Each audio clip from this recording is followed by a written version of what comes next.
Dear students, Assalamu alaikum.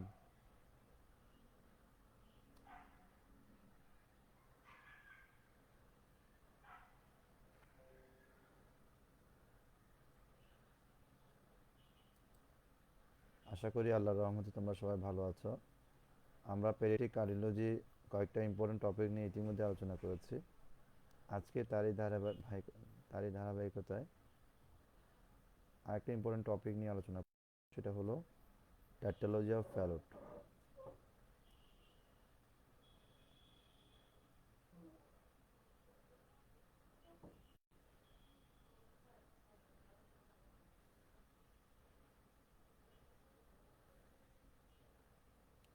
Tautology of Fallot, যাকে সংক্ষেপে আমরা বলি টফ।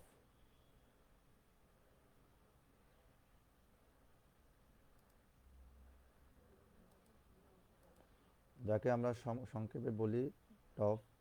এটা হচ্ছে common cyanotic heart disease, congenital heart disease. এখানে এমব্রিওলজিক্যাল কি চেঞ্জ প্যাথোলজি হচ্ছে সেটা আমরা দেখব। সেটা হলো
এখানে কি হচ্ছে, এখানে ইনফান্ডিবুলার যে সেপ্টাম রয়েছে, যে ইনফান্ডিবুলার সেপ্টাম হচ্ছে তার অ্যাওর্টিক এবং পালমোনারি যে আউটফ্লো আছে সেই আউটফ্লোকে সেপারেট করে।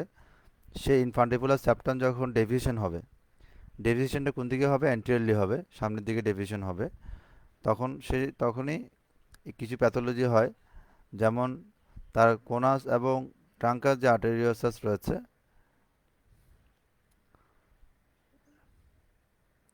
এটাতে অ্যাবনর্মালিটি শো করবে।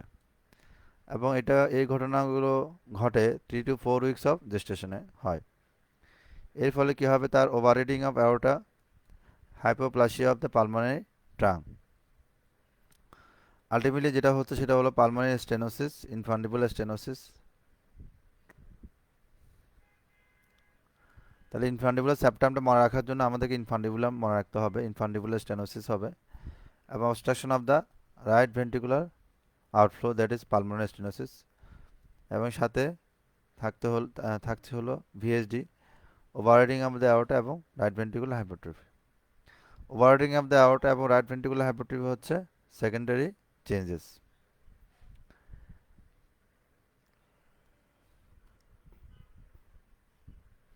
ট্যাটোলজি অফ ফ্যালোডের সাথে যদি পালমোনারি অ্যাট্রেসিয়া থাকে, সেক্ষেত্রে রাইট ভেন্ট্রিকুলার কমপ্লিট অবস্ট্রাকশন হয়ে যাবে, রাইট ভেন্ট্রিকল।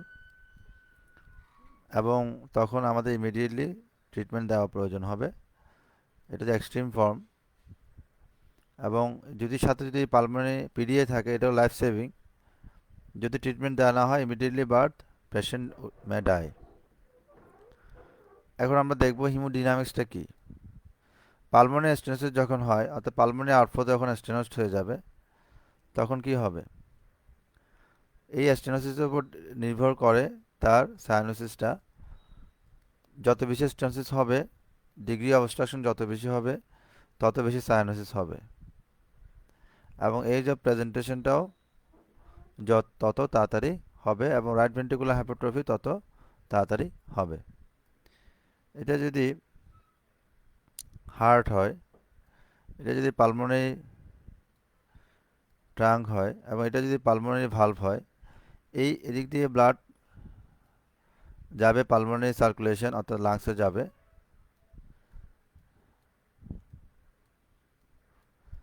এবং এটা হচ্ছে রাইট ভেন্ট্রিকল। যত বেশি অবস্ট্রাকশন হবে, তত বেশি শান্ট হবে, অর্থাৎ তত বেশি সাইনোসিস হবে।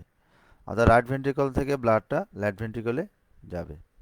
অর্থাৎ এই স্টেনোসিসের উপর নির্ভর করছে তার ডিগ্রি অফ সাইনোসিস, এই স্টেনোসিসের উপর নির্ভর করছে তার এজ অফ প্রেজেন্টেশন, এই স্টেনোসিসের উপর নির্ভর করছে তার রাইট ভেন্ট্রিকুলার হাইপারট্রফি। এই কথাটা গুরুত্বপূর্ণ। অর্থাৎ যত বেশি অবস্ট্রাকশন হবে, তত বেশি, যদি অবস্ট্রাকশন যদি মাইল্ড টু মডারেট হয়, সেক্ষেত্রে তার ব্যালেন্স শান্ট হবে, অর্থাৎ তখন প্রেশারটা অলমোস্ট সমান থাকবে। পেশেন্ট তখন সায়ানোটিক হার্ট ডিজিজের মতো করে প্রেজেন্ট করবে, এটাকে আমরা তখন বলবো পিঙ্ক টফ। আর যখন সিভিয়ার অবস্ট্রাকশন হবে এবং এরপর যদি ডাক্তার যে আর্টেরিওসিস রয়েছে সেটা যদি ক্লোজ হয়ে যায়, তখন বার্থে প্রেজেন্ট করবে। কি হয় এখানে, যখন ভেন্ট্রিকল সিস্টল হয়, ভেন্ট্রিকল সিস্টল হলে পালমোনারি স্টেনোসিসের কারণে right ventricular pressure left ventricular চেয়ে বেশি থাকে, তখন রাইট ভেন্ট্রিকল থেকে ব্লাড লেফট ভেন্ট্রিকুলে থ্রো ভিএইচডির মাধ্যমে যাবে।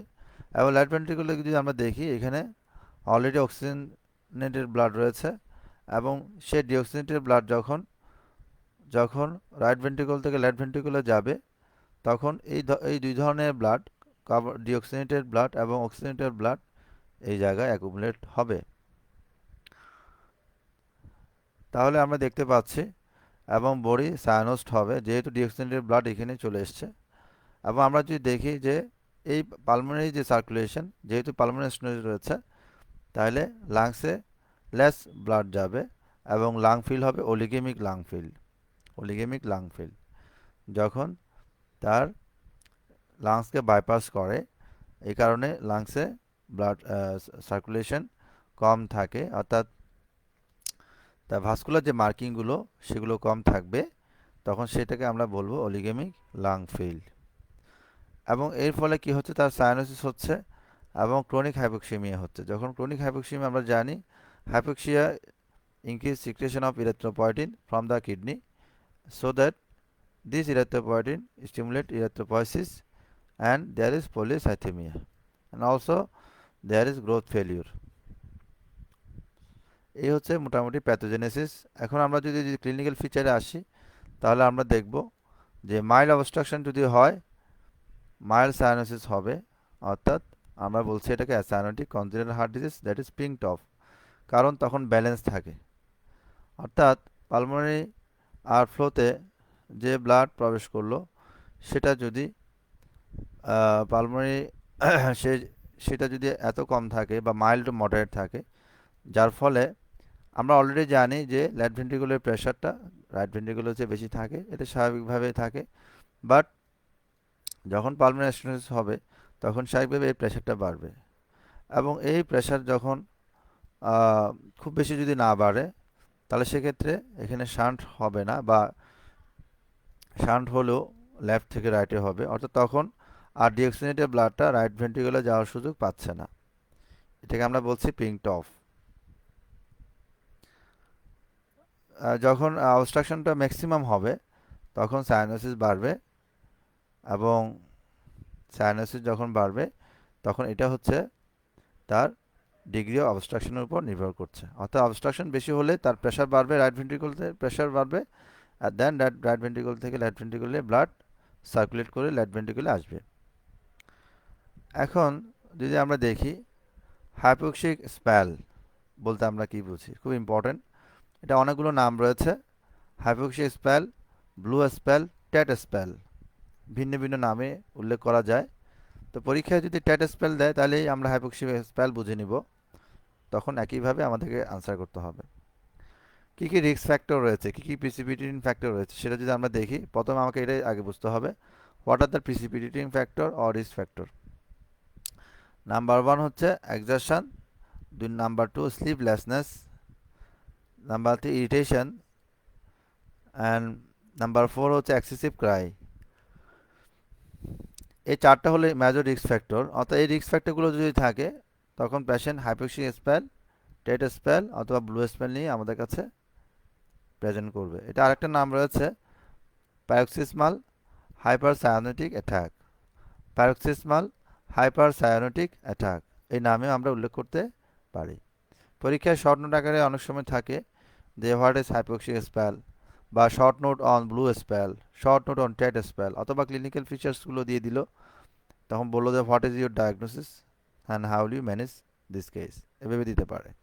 তখন সেক্ষেত্রে আমাদের এগুলো খেয়াল করতে হবে। তাহলে আমরা একটু দেখব এটা হলমার্ক কি। এটা হলমার্ক হচ্ছে, এটা এটা হচ্ছে একটা হলমার্ক। যদি আমাদের পরীক্ষায় জিজ্ঞেস করে ট্যাটোলজি অফ ফেলোর একটা হলমার্ক বলো, তখন আমাকে বলতে হবে হাইপোক্সিয়া স্পেল। কি হয় আমরা যদি দেখি এই রিস্ক ফ্যাক্টরগুলো যদি ধরে আমরা আগাই, যখন পেশেন্ট এক্সারশন করবে বা পেশেন্ট যখন এক্সেসিভ ক্রাই করবে, তখন দেখা যায় তার ইনফান্ডিবুলার স্পাজমটা বেড়ে যায়, এবং ইনফান্ডিবুলার স্পাজম বেড়ে যাওয়ার কারণে তার সিম্পেথেটিক অ্যাক্টিভিটি বাড়বে, এবং তার যে ইমার্জেন্সি যে হরমোনগুলো রয়েছে যেমন কর্টিসলগুলো মর্নিংয়ে এগুলো কী হবে, তার রিলিজ হবে, বাড়বে, এবং এগুলো মর্নিং এই আসে, এগুলো মর্নিং স্যাম্পল হিসেবে আসে, মর্নিংয়ে বেশি দেখা যায়। এই মর্নিং দেখা যাচ্ছে সাধারণত মর্নিংয়ে এই অ্যাটাকটা হয়, কারণ এই সময় কর্টিসল লেভেলটা হাই থাকে। এর ফলে এক্সেসিভ ক্রাই যখন হবে তখন তার স্বাভাবিকভাবে ইনফান্ডিবুলার স্পাজম হবে। ইনফান্ডিবুলার স্পাজম হলে পালমোনারি আউটফ্লোতে আমরা জানি ইনফান্ডিবুলার স্পাজম হলেই হ্যাঁ পালমোনারি আউটফ্লোতে ব্লাড সার্কুলেশনটা অটোমেটিক কমে যাবে, তখন তার অক্সিজেনেটেড ব্লাড আসার সম্ভাবনা কমে যাবে, এবং তার হাইপোক্সিয়া হবে। পার্শিয়াল প্রেশার অফ অক্সিজেনটা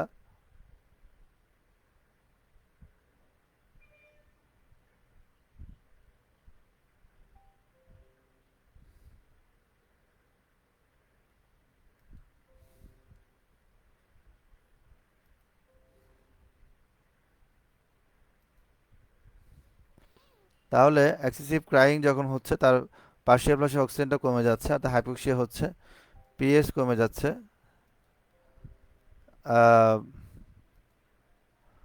এবং তার পিএস কমে যাওয়ার কারণে তার হাইপোক্সিয়া আমরা জানি it is directly stimulate nervous system, আর অ্যাসিডোসিস হচ্ছে হাইপোক্সিক অ্যাসিডোসিস, মেটাবলিক অ্যাসিডোসিস যাকে আমরা বলি। এর ফলে কি হচ্ছে, তার হাইপার ভেন্টিলেশন হচ্ছে। হাইপার ভেন্টিলেশন হলে তার যে জিনিসটা হলো সেটা হলো তার ভেনাস রিটার্নটা বাড়লো। যখনই তার হাইপার ভেন্টিলেশন হবে তখন তার ভেনাস রিটার্ন বাড়বে। আবার হাইপার ভেন্টিলেশন হলে তার তার সিস্টেমিক যে ভাস্কুলার রেজিস্ট্যান্স রয়েছে সেটা কমে যাবে।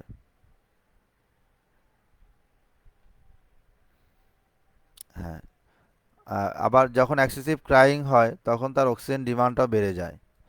এরপর অক্সিজেন ডিমান্ড বেড়ে যাওয়ার কারণে ইট লিডস টু হাইপোক্সিয়া। তা আলটিমেটলি যেটা হচ্ছে তার হাইপার ভেন্টিলেশন হচ্ছে। মেন কথা হলো হাইপার ভেন্টিলেশন হলো, হাইপার ভেন্টিলেশন যখন হয় তখন ভেনাস রিটার্ন বাড়বে, এবং কারণ হাইপার ভেন্টিলেশন হলে তার লাংসে ব্লাড সার্কুলেশন বাড়াতে হবে, ভেনাস রিটার্ন বাড়বে, এবং তার সিস্টেমিক যে ভাস্কুলার যে রেজিস্ট্যান্স সেটা কমে যাবে। অর্থাৎ তখন সিস্টেমিক সার্কুলেশনের ব্লাড ফ্লো বাড়াতে হবে, অর্থাৎ সব ধরনের ব্লাড ফ্লো তখন বেড়ে যাবে। আর ব্লাড ফ্লো বাড়লে তখন ডিমান্ড বাড়বে, আর ডিমান্ড বাড়লেই তখন আমরা জানি কার্ডিয়াক আউটপুট বাড়াতে হয়। কার্ডিয়াক আউটপুট বাড়াতে গেলেই তখন ভেন্ট্রিকুলার সিস্টলটা বাড়ে, আর যত বেশি সিস্টল হলো তত বেশি শান্ট হলো। তখন আমরা জানি এই শান্টটা রিভার্স শান্ট, রাইট থেকে লেফটে শান্ট হলো, এবং শান্টের ফলে তার সাইনোসিস হলো, অর্থাৎ সাইনোসিসের পরিমাণটা তখন বাড়তে থাকলো যেহেতু ডিমান্ড বেড়ে গেল। আবার তার পেশেন্ট যখন ইরিটেবিলিটি স্টেটে চলে গেল তখন তার সিম্পেথেটিক অ্যাক্টিভিটি বেড়ে গেল। সিম্পেথেটিক অ্যাক্টিভিটি আমরা জানি ডিরেক্টলি স্টিমুলেট ইনফান্ডিবুলাম, এবং ইনফান্ডিবুলার স্পাজমটা বেড়ে গেল। তাহলে মূল কথা হলো যদি আমরা ইনফান্টিবুলার স্পাজমটা বাড়ে যে কোনো কারণেই হোক, তখনই তার স্বাভাবিকভাবে হাইপোক্সিয়া হবে, এবং হাইপোক্সিয়া হলেই যে জিনিসটা হলো সেটা হলো তার হাইপার ভেন্টিলেশন হবে। হাইপার ভেন্টিলেশন হলে তার ডিমান্ড বাড়বে এবং ডিমান্ড বাড়ানোর জন্য তার ভেনাস রিটার্নটা বাড়াতে হবে এবং সিস্টেমিক যে ভাস্কুলার যে রেজিস্ট্যান্স রয়েছে রেজিস্ট্যান্সটা কমাতে হবে। তখনই শানটা রিভার্স আর একটু বেশি পরিমাণে দেখা যায় এবং তার ডিগ্রি অফ সাইনোসিসটা বেশি তখন আমরা দেখতে পাই। এটাকে রিলিভ করার জন্য আমাকে যেটা করতে হবে, পেশেন্টকে স্কোয়াটিং পজিশনে নিয়ে আসতে হবে। অর্থাৎ এই পজিশনটার নাম হচ্ছে স্কোয়াটিং পজিশন, নি এলবো পজিশন অথবা নি চেস্ট পজিশন। আর অনেকটা ভাঁজ করে, হ্যাঁ, বসে ভাঁজ করে থাকে। এর ফলে কি হয়, তার ফিমোরাল আর্টারিতে কি হবে, তার ফিমোরাল আর্টারিতে সরাসরি চাপ পড়ে। এর ফলে তার ফিমোরাল আর্টারিতে চাপ পড়লে সিস্টেমিক ভাস্কুলার রেজিস্ট্যান্সটা অর্থাৎ আমাদের যদি সিস্টেমিক ভাস্কুলার রেজিস্ট্যান্সটা আমি বাড়াতে পারি, ভেনাস রিটার্নটা যদি আমি কমাইতে পারি, তাহলে এই যে প্রসেসটা, এই ফুল প্রসেসটাকে আমি রিভার্স করতে পারবো। রিভার্স করার জন্য আমাকে পেশেন্টকে কোন পজিশনে যেতে হবে, নি এলবো পজিশন অথবা নি চেস্ট পজিশনে যেতে হবে। এর ফলে ফিমোরাল আর্টারি এবং তার যে কনস্ট্রিকশন এবং ফিমোরাল ভেনে কনস্ট্রিকশন হচ্ছে, এর ফলে তার ভেনাস রিটার্ন কমে যাবে। আবার ফিমোরাল আর্টারি কনস্ট্রিকশন হওয়ার কারণে তার টোটাল পেরিফেরাল রেজিস্ট্যান্সটা বাড়লো। আলটিমেটলি কনস্ট্রিকশন হলো, শুধু কথা হলো কনস্ট্রিকশন হলো, টোটাল পেরিফেরাল রেজিস্ট্যান্সটা বাড়লো। এর ফলে রিভার্সটা কী হয়ে গেলো, তার তখন কনস্ট্রিকশন বাড়া, অর্থাৎ আমি এখানে প্রেশারটা আমি বাড়াতে পারলে তখন এটার এগেনস্টে একটা প্রেশার ক্রিয়েট হবে। তখন অতি ফোর্সফুলি এই ব্লাডটাকে আমরা লেফট থেকে রাইটে শান্ট করাতে পারবো। তখন সাইনোসিসটা রিলিফ হবে। অর্থাৎ আমার এখানে প্রেশারটা বাড়াতে হবে আর এখানে প্রেশারটা কমাতে হবে, কারণ এটা প্রেশারটা ভেনাস রিটার্নের প্রেশারটা ডিরেক্টলি রাইট ভেন্ট্রিকুলের সাথে রিলেটেড, যেহেতু সরাসরি। আর এই জন্য এই প্রেশারটা আমাকে কমাতে হবে এবং এখানে যে প্রেশারটা রয়েছে এই প্রেশারটাকে আমাকে বাড়াতে হবে। যদি আমি এখানকার এই চেম্বারের প্রেশার বাড়াতে পারি, এই চেম্বারের প্রেশারটা যদি আমি কমাতে পারি, তাহলে রিভার্স হয়ে গেল। তো এখন যখন পেশেন্ট এক্সেসিভ ক্রাই হয়, পেশেন্ট যখন ইরিটেবল থাকে, তখন তার বডিতে ডিমান্ড বেশি থাকে, হাইপার ভেন্টিলেশন হয়। হাইপার ভেন্টিলেশন হলেই তার এই ভেনাস রিটার্ন বেড়ে যাবে এবং টোটাল পেরিফেরাল যে রেজিস্ট্যান্স সেটা কমে যাবে অটোমেটিক। তখন কী হবে, শান্ট হতে থাকবে রাইট থেকে লেফটে, অনেক বেশি বেশি হতে থাকবে, পেশেন্ট মোর সাইনোসড হবে। বাট এই জিনিসটাকে যদি আমার রিভার্স করতে হয়, তখন আমাকে লেফট ভেন্ট্রিকুলার প্রেশারটা বাড়াতে হবে, লেফট ভেন্ট্রিকুলার প্রেশারটা রাইট ভেন্ট্রিকুলার চেয়ে বাড়াতে হবে। আর left ventricular pressure right ventricular চেয়ে বাড়াতে হলে অবশ্যই আমাকে কি করতে হবে, লেফট ভেন্ট্রিকল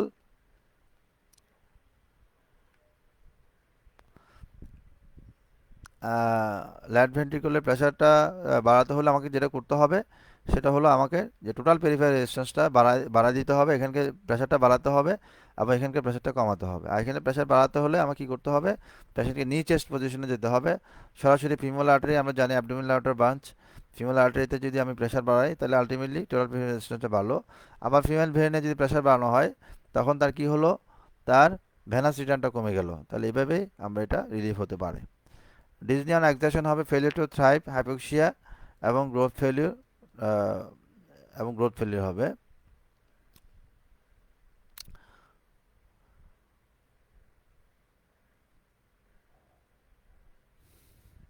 সায়াটিক স্পেলের ক্যারেক্টারিস্টিক্সগুলো কী, তাহলে আমরা যদি দেখি তার সায়াটিক স্পেল বা প্যাক্সিমিয়াল হাইপারসায়াটিক স্পেল বা টেল্ট স্পেল, সেই স্পেলের ক্রাইটেরিয়াগুলো, এটা সাডেন অনসেট হবে, সাডেন অনসেট ডিসনিয়া হবে, গ্যাসপিং হতে পারে, সায়ানোসিস ডিপেনিং হবে, হ্যাঁ ডিপেনিং হবে, এবং তার মেটাবলিক অ্যাসিডোসিস হবে, টেম্পোরারি ডিসঅ্যাপিয়ারেন্স হতে পারে এই, এবং তার কনসাস লেভেলটা ডিসঅ্যাপিয়ারেন্স হতে পারে, সিনকোপ কনভালশন হতে পারে, তার এক সাইড অবশ্যই যেতে পারে যেটাকে আমরা হেমিপ্যারেসিস হতে পারে, হ্যাঁ, এবং তার সিস্টোলিক যে মারমারটা রয়েছিল তার ইন্টেন্সিটি কমে যেতে পারে। জয়েন্ট অ্যাক্টিভেশন পেশেন্ট থাকবে, ব্লুই থাকবে, সাইনাস থাকবে, ক্লাবিং থাকবে। যদি আমরা এটা হচ্ছে তার টফের প্রেজেন্টেশনের ক্ষেত্রে আমরা পলিসিথিমিয়া থাকবে। কেন পলিসিথিমিয়া থাকে সেটা আমরা আগেই বলেছি। কীভাবে বুঝবো পলিসিথিমিয়া, কনজেন্টিভাগুলো কনজেস্টেড হয়ে যাবে, ভাইটাল সাইনগুলো নর্মাল থাকে, অ্যান্থ্রোপিমেট্রি থাকবে, স্টান্টিং থাকবে, খুব ইম্পর্টেন্ট। টফে সাধারণত স্টার্টিং নিয়ে প্রেজেন্ট করে, অর্থাৎ শর্ট স্ট্রাকচার নিয়ে প্রেজেন্ট করে। সিস্টেমিক এক্সামিনেশন আমরা যদি দেখি, ইন্সপেকশন যদি দেখি, রাইট ভেন্ট্রিকুলার হাইপারট্রফি, যেহেতু আমরা জানি রাইট ভেন্ট্রিকুলার প্রেশারটা বেশি থাকে সব দিক দিয়ে, এই কারণে পালমোনারি সিচুয়েশনের কারণে, এই জন্য বাল্জ হবে। এই জন্য আমরা জানি one of the component of টফের একটা কম্পোনেন্ট হলো রাইট ভেন্ট্রিকুলার হাইপারট্রফি। পালপেশন যদি আমরা করি, অ্যাপেক্স বিট থাকবে, ট্যাপিং থাকবে, ল্যাট প্যাস্টার্নাল হিপ থাকবে যেটা রাইট ভেন্ট্রিকুলার হাইপারট্রফি, এবং এটা হচ্ছে আপার ল্যাফট স্টার্নাল যে এচ রয়েছে সেখানে এটা রেডিয়েট করবে। থ্রিল থাকতে পারে, সিস্টোলিক থ্রিল থাকবে, অসকালটেশনে হবে S two loud single single হবে, কারণ কি সিঙ্গেল আমরা জানি সেকেন্ড হার্ট সাউন্ড প্রডিউস হয় due to closure of aortic এবং অ্যান্ড পালমোনারি ভালভ। এখানে পালমোনারি স্টেন্সের কারণে পালমোনারি ভালভের প্রেশার অনেক বেশি থাকে, এ কারণে সিঙ্গেল হার্ট সাউন্ড মনে হবে যেন সাউন্ডটা এখান থেকে আসতেছে এবং সিঙ্গেল পাওয়া যাবে, এবং এবং এটা মারমার হবে ইজেকশন ইজেকশন ফ্লো মারমার।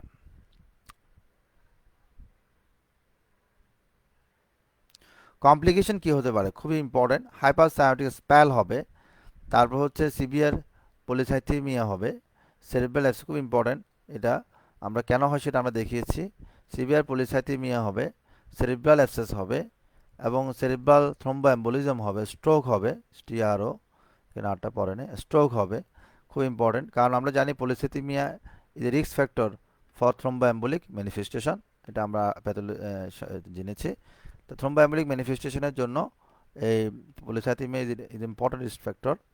এছাড়া স্ট্রোক হবে, ইনফেক্টিভ এন্ডোকার্ডাইটিস খুব ইম্পর্টেন্ট রিস্ক ফ্যাক্টর, এবং টার্বুলেন্ট ফ্লো হয়, এই কারণে ইনফেক্টিভ এন্ডোকার্ডাইটিস হতে পারে, এখানে টার্বুলেন্ট ফ্লো হয়, এবং ডিলেড গ্রোথ অ্যান্ড ডেভেলপমেন্ট হবে, এবং ডিলেড পিউবার্টি হবে। এখন সেরিব্রাল অ্যাবসেসটা কেন হয়, কারণ ডিঅক্সিজেনেটেড ব্লাড আমরা জানি যে লাংসে যেতে পারে না, কারণ লাংসে খুব কম সংখ্যক ব্লাডই যায়, আর লাংসে আমরা জানি স্ক্যাভেঞ্জার সেল থাকে, যেহেতু লাংসে ব্লাড যেতে পারছে না, স্ক্যাভেঞ্জার সেল এগুলোকে কি করতে পারছে না, এটাকে পিউরিফাই করতে পারছে না, সিস্টেমিক সার্কুলেশনে এই ডিঅক্সিজেনেটেড ব্লাডটা চলে আসার কারণে বিভিন্ন ধরনের মাইক্রো অর্গানিজম যেগুলো ক্লিয়ার হয়নি, লাংসে ক্লিয়ার হওয়ার কথা ছিল, সেই মাইক্রো অর্গানিজমগুলো সিস্টেমিক সার্কুলেশনে চলে আসবে, এর ফলে সমস্যাগুলো হবে, এবং এই যে আয়রন ডেফিসিয়েন্সি অ্যানিমিয়া, গাউট এবং কোয়াগুলোপ্যাথি হবে। ইনভেস্টিগেশন যদি আমরা করি, জানি এখানে আমরা যদিও আমরা বলছি পলিসাইথেমিয়া থাকে, তবে এখানে আয়রন ডেফিসিয়েন্সি অ্যানিমিয়া হয়, কারণ এখানে আয়রন ডেফিসিয়েন্সি অ্যানিমিয়া হয়, বাট পলিসাইথেমিয়া ডিউ টু, এটা রিলেটিভ পলিসাইথেমিয়া কেন হচ্ছে, এটা due to development of chronic hypoxaemia, এটা আমাকে জানতে হবে, এবং গাউট এবং কোয়াগুলোপ্যাথি হতে পারে। চেকসেতে আমরা যদি দেখি,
ইনভেস্টিগেশনের মধ্যে আমরা বলছি যে তার কমপ্লিট ব্লাড কাউন্ট করতে হবে, তার আমরা কমপ্লিট ব্লাড কাউন্ট করলে তার হিমোগ্লোবিন কাউন্ট বেশি থাকবে যেহেতু পলিসাইথেমিয়া হয়। তবে পেরিফেরাল ব্লাড ফিল্ম যদি স্টাডি করি সেক্ষেত্রে আমরা দেখব যে তার রিলেটিভ আয়রন ডেফিসিয়েন্সি অ্যানিমিয়া থাকে, এবং এটা ম্যাক্রোসাইটিক হাইপোক্রোমিক অ্যানিমিয়া হয়, এটা খুব ইম্পর্ট্যান্ট। এই জিনিসটা পরীক্ষায় অনেক সময় এমসিকিউতে থাকতে পারে, খুব ইম্পর্ট্যান্ট, যে প্যাথোলজি অফ ফ্যালোটে আয়রন ডেফিসিয়েন্সি অ্যানিমিয়া হতে পারে, এটা ইম্পর্ট্যান্ট, রিলেটিভ হয়, এবং সাথে পলিসাইথেমিয়াও থাকে। চেস্ট এক্সরেতে আমরা ক্যারেক্টারিস্টিক ফাইন্ডিংস যেটা আমাদের বুট শেপেড হার্ট থাকবে, বুটের মতো দেখতে, এই যে বুট শেপেড হার্ট আমরা দেখতে পাচ্ছি, এবং এই জন্য অলিগেমিক লাং ফিল থাকবে। কেন অলিগেমিক লাং ফিল সেটা আমরা আগেই বলেছি, ইসিজিতে আমরা পাবো রাইট ভেন্ট্রিকুলার হাইপারট্রফি এবং রাইট এক্সিস ডেভিয়েশন এবং ইকো তো কনফার্ম করব, খুব ইম্পর্টেন্ট। ট্রিটমেন্টটা খুবই গুরুত্বপূর্ণ। ট্রিটমেন্ট আমরা কি দিব, দুই ধরনের ট্রিটমেন্ট এখন আছে, সেটা হলো মেডিকেল এবং সার্জিক্যাল। মেডিকেল ট্রিটমেন্টটা আমরা শুরু করতে হবে তার যদি আর্লি প্রেজেন্টেশন হয়, অর্থাৎ নিউনাটাল এজ প্রেজেন্টেশন হয়, অর্থাৎ সিভিয়ার সাইনোসিস নিয়ে যখন প্রেজেন্ট করে তখন ধরে নিতে হবে তার সিভিয়ার পালমোনারি স্টেনোসিস রয়েছে। সেক্ষেত্রে আমাদের লাইফ সেভিং ড্রাগ ইউজ করতে হবে, প্রোস্টাগ্ল্যান্ডিন E1। এটা কি করে, এটা হচ্ছে যে আমাদের যে একটা ডাক্টাস আর্টেরিওসাস রয়েছে, যেটা পরবর্তীতে ক্লোজ হয়ে যায়, যে ডাক্টাস আর্টেরিওসাস এবং পালমোনারি আর্টারি এবং অ্যাওর্টার সাথে, অ্যাসেন্ডিং অ্যাওর্টার সাথে কানেক্টেড থাকে, সে ডাক্টাস আর্টেরিওসাসটাকে আমাকে প্যাটার্ন রাখতে হবে, কারণ এটা লাইফ সেভিং। যদি এখানে পুরোপুরি স্টেনাইজড হয়ে যায় তখন এই ব্লাড পালমোনারি সার্কুলেশনটা ঠিক রাখার জন্য, কিছু অক্সিজেশনটা হওয়ার জন্য এই পাথওয়েটাকে তখন আমরা ইউজ করব। কেমন, যদি আমরা এটা ওপেন রাখতে পারি, এটা যে আমরা জানি আফটার বার্থ এটা ক্লোজ হয়ে যায়, কিন্তু এটাকে যদি ওপেন রাখা যায়, ওপেন রাখার জন্য আমাকে কি দিতে হবে, প্রোস্টাগ্ল্যান্ডিন E1 দিতে হবে। প্রোস্টাগ্ল্যান্ডিন E1 কি করবে, এই ডাক্টাস আর্টেরিওসাসকে ওপেন রাখবে। ডোজটা মনে রাখতে হবে 0.1 microgram per KG per minute. এটা দেওয়ার ফলে তার সাইনোসিস কি হবে, ইমপ্রুভ হবে। ওল্ডার চিলড্রেন আমরা জানি সাইনোটিক স্পেল প্রেজেন্ট করতে পারে, এবং যদি সাইনোটিক স্পেল নিয়ে প্রেজেন্ট করে সেক্ষেত্রে অবশ্যই তাকে নি চেস্ট পজিশন করতে হবে। এবং নি চেস্ট পজিশনে কি বেনিফিট সেটা তো আমরা একটু আগেই তার মেকানিজমটা দেখিয়েছি। কাম এনভায়রনমেন্ট দিতে হবে এবং হাই ফ্লো হিউমিডিফাইড অক্সিজেন আমাকে দিতে হবে থ্রো ফেস মাস্কের মাধ্যমে 3 to 5 লিটার পার মিনিট। তোমরা ওয়ার্ডে গেলে দেখতে পাবে। এবং তার আইভি ফ্লুইড আমরা দিব, অবশ্যই আইভি ফ্লুইড দিতে হবে। নর্মাল স্যালাইন 10 ml পার কেজি ভোলাস দিতে হবে। এছাড়া আমরা মরফিন ইউজ করব, কারণ পেশেন্টটা এক্সেসিভ ক্রাই পজিশন রয়েছে, তার ইনফান্ডেবল স্পাজম হচ্ছে। যখন আমরা মরফিন ইউজ করব, মরফিন দুটো কাজ করবে, সেটা কি করবে, তার পেশেন্টকে সেডেট করবে, পেশেন্ট রিল্যাক্স হবে, তার ক্রাইং বন্ধ হবে এবং তার ইনফান্ডেবল মাসেলগুলোকে রিল্যাক্স করবে। এবং প্রোপ্রানল আমরা ইউজ করব। প্রোপ্রানল আমরা জানি এটা হলো বিটা ব্লকার, তখন তার কার্ডিয়াক কন্ট্রাকশনটা কমাবে। এবং এটা কতটুকু, 0.1 মিলিগ্রাম পার কেজি সাবকিউটেনিয়াসের মধ্যে মরফিন, আর 0.1 মিলিগ্রাম পার কেজি আইভি আমরা দিয়ে থাকি। এবং এই মরফিন থেকে হিস্টামিন এবং কাইনিনগুলো রিলিজ হয়, এবং মরফিনের কারণে হিস্টামিন কাইনিন আমরা জানি ভ্যানোডাইলেশন করে, এর ফলে তার আহ, এবং এবং শুধু তাই নয়, এটা সিম্পেথি অ্যাক্টিভিটিও কমায়। এর ফলে এই টোটাল যে মেকানিজমগুলো, এর ফলে তার স্পাজম কমছে। স্পাজম কমার কারণে পেশেন্ট কি হবে, তার সাইনোটিক স্পেলটা রিলিভ হবে। এছাড়া পেশেন্টে আমরা জানি অ্যাসিডোসিস থাকে, অ্যাসিডোসিস রিলিভ করার জন্য আমাকে কী করতে হবে, সোডিফাইড কার্ব আমরা দিতে পারি 1 মিলি ইকুইভ্যালেন্ট পার কেজি আইভিতে দেওয়া হয়। যদি পেশেন্টের কন্ডিশন ইমপ্রুভ না হয়, সেক্ষেত্রে আমরা এই ড্রাগসগুলো দেওয়ার পরেও ইমপ্রুভ যদি না হয়, তখন আমরা তাকে সিসিউতে রেফার করতে হবে। সেখানে আমরা ফেনালেফ্রিন বা আলফা অ্যাগনিস্ট ড্রাগ ইউজ করব, যেটা ব্লাড প্রেশার বাড়াবে, আলটিমেটলি সিস্টিক ভেনাস রেজিস্ট্যান্স বাড়াবে, টোটাল পিভি রেজিস্ট্যান্স বাড়াবে, শান্ট তখন রিভার্স হবে। অর্থাৎ ব্লাড প্রেশার বাড়ায় এই ধরনের ড্রাগস আমরা ইউজ করবো, যেমন ফেনালেফ্রিন, আলফা অ্যাগনিস্ট ড্রাগ। এবং কী পরিমাণে দেওয়া হয়, 10 microgram per KG bolus IM দেওয়া হয়, এরপর 0.1 microgram per KG per minute আইভিতে ইনফিউশনে দেওয়া হয়। এবং হার্ট রেট এবং ব্লাড প্রেশার দেখে টাইট্রেশন করা হয়। যদি ইমপ্রুভ না হয় এরপরও, তখন আমাকে ইন্টিউবেশন করে ভেন্টিলেট করতে হবে, অর্থাৎ লাস্ট স্টেজ হচ্ছে এটা। এবং পেশেন্টকে কিছু সাপোর্টিভ ম্যানেজমেন্ট দিতে হবে। পেশেন্ট যখন যদি সাইনোটিক স্পেল না থাকে, অথবা পেশেন্টের যখন কাম অ্যান্ড কোয়াইট পজিশনে আছে, তার সাইনোটিক স্পেলটা নেই, তখন আমাকে হোম ম্যানেজমেন্ট দিতে হবে। মেনটেন্যান্স ডোজ আমরা প্রোপ্রানল ইউজ করবো 1 milligram per KG per day. এবং তাই ক্যালোরি ডায়েট বাড়াতে হবে, আয়রন কন্টেনিং ডায়েট, আয়রন দিতে হবে 3 to 6 milligram per KG per day. Vitamin mineral দিতে হবে, ফ্লুইড ইনটেক বাড়াতে হবে, এবং তার ডিহাইড্রেশন প্রিভেন্ট করতে হবে, কারণ ডিহাইড্রেশন আমরা জানি is an important precipitating factor for development of thromboembolic manifestation। এই জন্য আমাকে কোনোভাবে তার ডিহাইড্রেশন যাতে না হয় সেদিকে খেয়াল রাখতে হবে। সার্জিক্যাল ম্যানেজমেন্ট হচ্ছে দি ট্রিটমেন্ট, ইম্পর্টেন্ট স্পেসিফিক ট্রিটমেন্ট, সেটা হলো টোটাল কারেকশন করতে হবে, 4 to 6 মাস আমরা করি। এবং এর যদি টোটাল কারেকশন পসিবল না হয়, প্যালিয়েটিভ কারেকশন করতে হবে। এটার নাম হচ্ছে ব্যালক টক্সিক শান। ব্যালক টক্সিক শান, এখানে কি করা হয়, এখানে সিস্টেমিক আর্টারি এবং সাবক্লেভিয়ান আর্টারি এবং পালমোনারি আর্টারির মধ্যে একটা শান্ট করে দেওয়া হয়। আমরা জানি অ্যাসেন্ডিং অ্যাওর্টা পর arch of aorta, arch of aorta আমরা জানি বিসিএ যেমন আছে brachiocephalic trunk, common carotid artery এবং সাবক্লেভিয়ান আর্টারি। এই সাবক্লেভিয়ান আর্টারির সাথে লেফট সাবক্লেভিয়ান আর্টারির সাথে পালমোনারি আর্টারি একটা শান্ট করে দেওয়া হয়, এটাকে বলা হচ্ছে পেলিয়েটিভ শান্ট। এটাকে ব্লালক টাউসিক শান্টও বলা হয়। এবার এই সার্জারি করার পরে তাকে একটা প্রোফাইলেক্সিস দিতে হবে, ইনফেক্টিভ অ্যান্ডোকার্ডিটিস যাতে না হয়, এটা হওয়ার জন্য তাকে একটা প্রোফাইলেক্সিসও দিতে হবে। যদি আদার ট্রিটমেন্ট মধ্যে তার যদি পলিস্যাথিমিয়া ডেভেলপ করে, যদি 65%-এর বেশি হয়, তখন তাকে ফ্লেবোটমি করতে হবে, প্লাজমা ডেক্সট্রান এগুলো আমরা দিতে পারি, ডিহাইড্রেশন প্রিভেন্ট করতে হবে। Now the natural history of TOF. Right ventricular outflow obstruction হলো মাইল্ড হলে সায়ানোটিক, মডারেট হলে সায়ানোসিস, সিভিয়ার হলেও সায়ানোসিস আসবে। এজ বাড়ার সাথে সাথে রাইট ভেন্ট্রিকুলার আউটফ্লোটাই অবস্ট্রাকশন বাড়তে থাকে, প্রোগ্রেসিভ সায়ানোস তখন আসবে, এবং যদি ট্রিটমেন্ট করা না হয় 3 থেকে 4 ডিকেটে ডেথ হবে। এবং সাইনাসিস হচ্ছে ভেরি আর্লি প্রেজেন্টেশন হবে এবং প্রোগ্রেসিভ হবে, হাইপোক্সিক স্পাইল নিয়ে প্রেজেন্ট করতে পারে। সেকেন্ড এবং থার্ড ডিকেটে এদের ডেথ হবে যদি ট্রিটমেন্ট করা হয়। সিভিয়ার সাইনাসিস পাথ এবং হাইপোক্সিক স্পাইল নিয়ে প্রেজেন্ট করতে পারে যদি কোলাটারাল সার্কুলেশন না থাকে, যেমন ডাক্তার স্যাচুরেশন যদি না থাকে, তখন পেশেন্ট সার্ভাইভ করে যেতে পারে। যে যদি কোলাটারাল সার্কুলেশন থাকে তখন সেক্ষেত্রে সার্ভাইভ করবে, আর যদি কোলাটারাল সার্কুলেশন না থাকে পেশেন্ট ডেথ, সার্ভাইভ করলেও তার কিছু অ্যাক্টিভিটি রেস্ট্রিকশন হয়ে যাবে। যদি ওগুলো ট্রিটমেন্ট করা না হয় তাহলে এই বিষয়গুলো আমরা দেখতে পাবো। অর্থাৎ পেশেন্টের মাইল্ড, মডারেট, সিভিয়ার অর্থাৎ রাইট ভেন্ট্রিকুলার আউটফ্লো ট্র্যাক্টের উপর নির্ভর করে, অর্থাৎ পালমোনারি স্টেনোসিসের গ্রেডিংয়ের উপর ডিপেন্ড করে তার সব কিছু প্রগনোসিসটা ডিপেন্ড করছে। ইন জেনারেল আমরা সার্জারি কখন করব? কারেক্টিভ সার্জারি যদি সার্জারি করা হয় তাহলে 95 থেকে 99% সার্ভাইভাল। যদি সার্জারি করা না হয়, উইথাউট সার্জারি, সেক্ষেত্রে 1 বছরের মধ্যে 3 ভাগে এক ভাগ মৃত্যুবরণ করবে, 1/3 die, half die at 3 years, and 3/4 die or 10 years, and less than 5% survival 30 years. অর্থাৎ সার্জারি যদি করা না হয় 1 বছরের মধ্যে 3 ভাগে 1 ভাগ পেশেন্ট মারা যাবে, 3 বছরের মধ্যে হাফ অর্ধেক মারা যাবে, 10 বছরের মধ্যে 4 ভাগে 3 ভাগ, এবং 30 বছরের মধ্যে মাত্র 95% উইল ডাই। এখন প্রশ্ন হচ্ছে এই টফের সাথে আর কি কি অ্যাসোসিয়েশন থাকতে পারে? একটা হলো এএইচডি, পিডিএ, মাল্টিপল ভিএসডি, এগুলো থাকতে পারে, এএইচডি থাকতে পারে, পিডিএ থাকতে পারে, মাল্টিপল ভিএসডি থাকতে পারে, রাইট অ্যাওর্টিক আর্চ এবং করোনারি আর্টারি অ্যানোমালি থাকতে পারে। ডিফারেনশিয়াল ডায়াগনোসিস যদি দেখা হয় ভিএইচডির সাথে এসেনমেন্টের সিনড্রোম, এটা একটা ডিফারেনশিয়াল, সিভিয়ার পালমোনারি স্টেনোসিস এবং প্যাগাসপ্যাট্রিসিয়া উইথ শান্ট।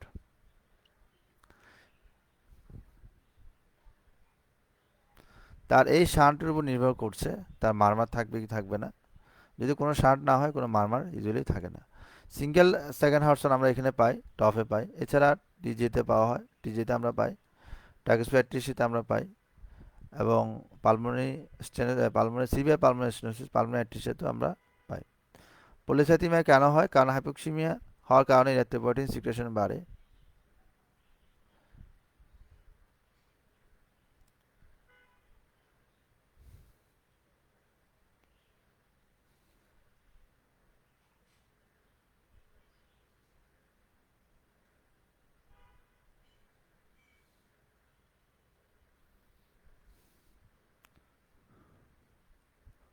তাহলে এই হচ্ছে মোটামুটি টেট্রোলজি অফ ফ্যালট নিয়ে আলোচনা, খুবই গুরুত্বপূর্ণ পরীক্ষার জন্য।